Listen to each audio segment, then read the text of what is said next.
So, question 1. If we're rounding 378 to the nearest 100, we look at the hundreds column, which is the 3, and the number next to it, so in this case the 7, we look to see if that is 5 or above, in which case it is. So this number, the 3, becomes a 4, and the other two numbers become zeros. So that's the answer to that is 400.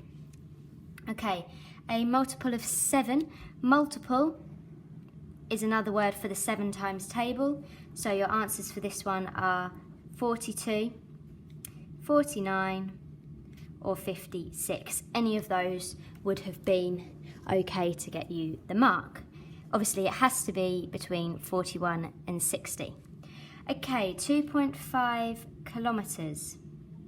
The key fact for this is how many metres are in a kilometre. Well, kilo means 1,000. So what we have to do is 2.5 times 1,000, which is 2,500. Okay, so here is a list of numbers. From the list, write down the numbers that is a power of 5. Now this question was not very well worded, I didn't think.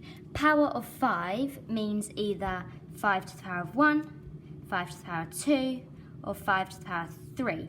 Well, obviously 5 to the power of 1 is just 5. 5 to the power of 2 is 5 times 5.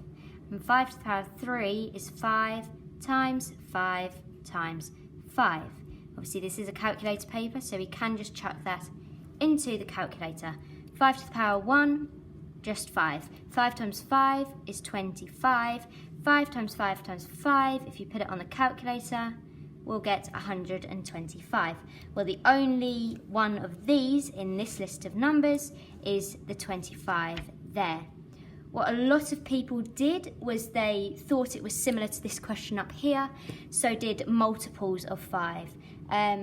So yeah, we just need to remember that a power means when we times 5 by itself however many times. 17% as a fraction, this one was very well answered.